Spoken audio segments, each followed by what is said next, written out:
Ito ang dahilan kung bakit naging napakahalaga ng hitsura ng isang batang mandirigma na nagngangalang Lee. Ang Manson Cave, ang lumang tiwaling rehiyon ng Goryeo ay inabandona, at ang bagong bansang lumitaw ay walang iba kundi isang pagpapakita ng kalooban ng langit, gaya ng inaasahan sa isang banal na espada mula sa Heidek, maging ang mga lokal ay humanga, sa kabila ng kanilang mga alalahanin. Siya ang nagpaalam sa kanya na sumama, ngunit siya mismo ay nahuli. Sinabi niya na hindi siya dapat mag-alala dahil natutuwa siya na inimbitahan siya ng pantas. Siya ay tinawag na Immortal Swordsman ng Heidek. Ang pangalan niya ay Park Jong-mo, at tinanong niya kung posible bang imbitahan siya rito para sa ikabubuti ng bagong bansa at kung dapat ba siyang magdesisyon tungkol sa Lee. Gayunpaman, ipinaliwanag niya na ang pinuno ng bansa ay dapat magbago ayon sa kalooban ng langit, at ang tatlong umakyat ay sumang-ayon din sa opinyon ng Immortal Swords. Gayunpaman, ang tagapangalaga ay nag-aalala tungkol sa isang bagay. Nang si Lee ay nagsimulang malayang kontrolin ang kanyang kapangyarihan, kumalat ang mga alingawngaw na sinusubukan niyang magpanggap na isa sa tatlong umakyat. Sinabi ng Immortal Swordsman na naalala niya silang dalawa at ipapaliwanag niya kung bakit niya siya inimbitahan. Ang Sage, ang kagalang-galang na Master Dokhan, ay sigurado na alam na nila na maraming inosenteng buhay ang nawala sa taong ito. Kamakailan, 7 earthly deities sa Chelsanga mula sa Menchil Subong ang namatay. Mayroong maraming iba't ibang mga disipulo sa Goryeo, ngunit kakaunti sa kanila ang karapat-dapat na maging tao. Nakuha ng 7 earthly deities ang kanilang pangalan sa pamamagitan ng kanilang hindi kapani-paniwalang mga gawa. Batay sa nakita ng tanging nabubuhay na disipulo ng mga makalupang Diyos-Diyosan, isang matandang lalaki at isang binata ang dumating upang salubungin sila. Sinabi nila na ibinunyag nila ang martial art ni Huang Yu. Ang Huang Yu ay isang martial art na may kombinasyon ng magic at martial arts, ang tanging teknik na may kakayahang pumatay sa mga earthly deities. Ngunit pagkaraan ng ilang araw, nawasak ang martial art of the earthly deities Goryeo, na inabot ng maraming siglo upang malikha. Ang mga araw ng proteksyon ay binilang at isa pang teknik ang ipinahayag. Pinapayagan ka nitong mapunit ang cardiovascular system ng tao sa mga piraso. Ganito namatay ang earthly deities ni Goryeo, gayon din si Chelsanga mula sa Mount Chilbosan, na ang kapangyarihan at mahimalang lakas ay hindi kapani-paniwala. Walang makakalusot sa kanyang depensa o makakatakas sa kanyang atake. Kahit kinukutsa siya, walang nakakaalam ng pangalan ng matandang ito. Napakalaki ng kanyang kapangyarihan kaya hindi ito masusukat. Walang bakas ng Chelsanga. Kung maraming inosenteng tao ang nasawi nitong mga nakaraang oras dahil sa hindi kilalang matanda, marahil ay lumalala ang sitwasyon. Sinabi ng pantas na, sa halip na magtatag ng isang bagong bansa, ang landas ng lupaing ito patungo sa immortality ay maaaring maputol bago pa man ito magsimula. Labis silang nagalit dahil ginawa ito ng ilang estranghero sa Goryeo sa napakaraming inosenteng tao. Pinaalalahanan sila ng Immortal Swordsman na ang pag-iral ng lalaking ito ay nagbabanta sa lahat at maaaring malaman ng maharlikang pamilya ang tungkol sa kanilang mga plano. Ang isa sa kanila ay nagsimulang alalahanin kung paano 10 taon na ang nakalilipas, 30 inosenteng tao ang dinala para sa isang duwag na pag-atake, at sa halip na patayin ang target, 1/3 sa kanila ang napatay sa lugar. Isang evil spirit ang winasak silang lahat. Walang iniwan, pinunit sila sa maliliit na piraso. Ang Supreme Artillery General ay bumalik mula sa impyerno, at hindi siya bumalik ng mag-isa, ngunit kasama ang kanyang estudyante, Heavenly Weapon Technique. Ang mga nagmaster ng sining na ito ay tinawag na True Heavenly Weapons. Ito ang ika-13 martial art na naipasa mula master sa estudyante sa loob ng 1,000 taon. Ang Heavenly Weapon Technique ay nagmula sa isang sinaunang martial art. Kailangan mong maramdaman ang iyong mga kalamnan sa katawan at mga daluyan ng dugo, upang maunawaan kung aling bahagi ang maaari mong basagin at sirain sa kalooban.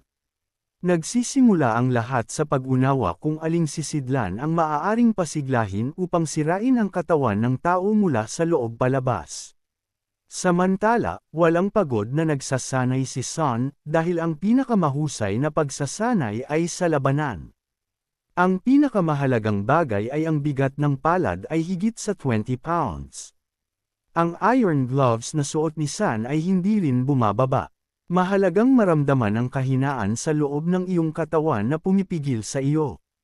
Patuloy niyang naririnig ang mga pahiwatig at ginagawa ang lahat ng sinabi sa kanya. Hinawakan niya ang ilang punto sa kanyang katawan, 10 acupressure points bilang isang teknik batay sa isang paraan ng paghihiwalay ng mga kalamnan at buto upang maalis ang mga ito at masira ang pinakamalapit na mga daluyan ng dugo. Matapos ipakita sa kanya ng elder kung paano ito gagawin at kung aling mga punto ang tama, sinubukan ni Sun na gawin ito ng mag-isa. Hiniling sa kanya ng elder na isaulo ito gamit ang kanyang katawan, hindi ang kanyang ulo. Gumawa siya ng talagang malupit na kondisyon sa pagsasanay para sa kanya. Nagbitak ang katawan ng lalaki sa nararanasan niya sa training. Parang jelly ang mga kamay niya nang mahawakan niya ang maling points at mabali ang buto niya. Ito ay talagang masakit na pagsasanay, at ang mabibigat na iron gloves ay nag-ambag lamang sa pagkabali ng kanyang mga kamay. Ang dalawang daliri ng matanda ay nasa tabi mismo ng mga mata ni Sun. Pagkatapos ay hinawakan niya ito, at ang katawan ng bata ay lumipad sa malayo. Dumausdes ang likod niya sa lupa.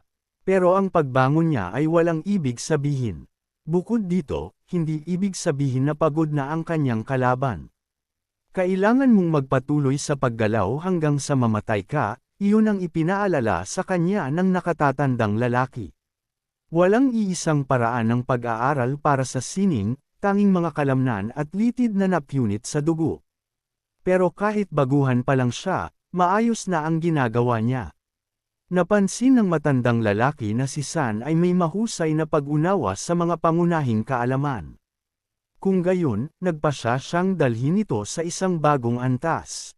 Una ang enerhiya ng kidlat ay dumaan sa ilalim ng mga Sanskrit at pagkatapos ay nagsimulang maabot ang kanyang mukha na parang isang ghost. Tumakbo ang matandang lalaki at hinawakan ang kanyang solar plexus gamit ang kanyang kamay habang inaatake niya ang bata. Ipinaliwanag niya na ang mga kidlat na ito ay ang mga ugat ng 10 strike point technique at lahat ng heavenly weapon techniques. Nang tamaan niya ang huling pag-atake, isang tunog ng crunching ang narinig. Pagkatapos nito, isang nakakabinging alon ang kumalat sa paligid at ang lalaki ay nagsimulang lumipad pabalik. Nakuryente ang bawat selula sa kanyang katawan at napakahirap nitong tiisin. Nadulas ang kanyang mga paa sa mga bato sa ilalim ng kanyang mga paa at lumipad siya pabalik. Kung ang 10 striking points technique ay ang batayan ng heavenly weapon technique, kung gayon ang batayan ng mga kidlat na ito ay control. Noong una, gusto ng elder na gisingin ang enerhiya sa kanya ng dahan-dahan at maingat, ngunit wala siyang oras. Isa lang ang dapat gawin ng bata, mabuhay. Walang ibang pagpipilian, mabuhay upang mabawi ang lahat ng kinuha sa kanya pagkalipas ng 6 na buwan. Mati, ang lugar na ito ay ang lugar ng paglilinang ng isang respetadong guro. Sa tuktok ng hagdan, sila ay nakatayo sa harap ng isang tinig. Na umalangaw, ikaw na alagad ng evil spirit, itigil mo ang pagpatay ng mga tao at umalis ka dito. Napagtanto ng elder na pinag-uusapan nila ang Chen Yu, ngunit hindi niya naintindihan kung paano sila nang ahas na hamarang sa kanyang daraanan. Ang punong commander ng hukbong iyon ay nagsabi na ang guro ay nagbigay ng isang malinaw na utos na panatilihin ang mga taong katulad niya, at ito ay angkop din sa kanyang disipulo. Nagbanta siya na kung susuwayin ng matandang lalaki ang utos ng guro, hindi na lang sila tatayo at manunood. Pagkatapos noon, nag-utos siyang patayin sila. Ang buong hukbo, tulad ng mga gutom na aso, ay sumugod sa elder at Sun na nakatayo sa ibaba ng hagdan. Nagsimulang magtipon ng enerhiya sa mga iron gloves ni Sun, at maaari na siyang tawaging pinakamataas na general ng artillery, ngunit biglang nagkaroon ng crunch ng metal, at ang kanyang mga gauntlets ay lumipad sa maliliit na piraso. Lumipad siya ng ilang metro pataas at nagsimulang lumutang sa hangin. Ang kanyang mga kamay ngayon ay naglalabas ng kanyang enerhiya na natipon sa paligid niya. Pumikit si San at nagsimulang kausapin ang sarili. San, ikaw, kung master mo ang sining ng pagkontrol sa mga kidlat na ito, magkakaroon ka ng ghostly eyes, at kung idaragdag mo ang 10 striking points technique sa mga kidlat na ito, ikaw ay magiging isang tunay na heavenly weapon. Sigaw, pigilan mo sila. Sinugod ng buong kawan ang dalawang magigiting na sundalo. Ang mga ito ay hindi lamang mga ordinaryong sundalo. Kaharap nila ang isang napakalakas na hukbo na pinagkalooban ng hindi kapani-paniwalang lakas. Muling lumitaw sa kanyang mga kamay ang mga iron gloves na nagpapalabas ng nagbabantang kapangyarihan. Salamat sa enerhiyang umiikot sa kanyang katawan, nagpakawala siya ng mga bola ng enerhiya na tumpak na tumama sa bawat kalbong thug na ito. Bawat pag-atake na binitawan niya gamit ang mga gauntlets na ito ay hindi lang pisikal.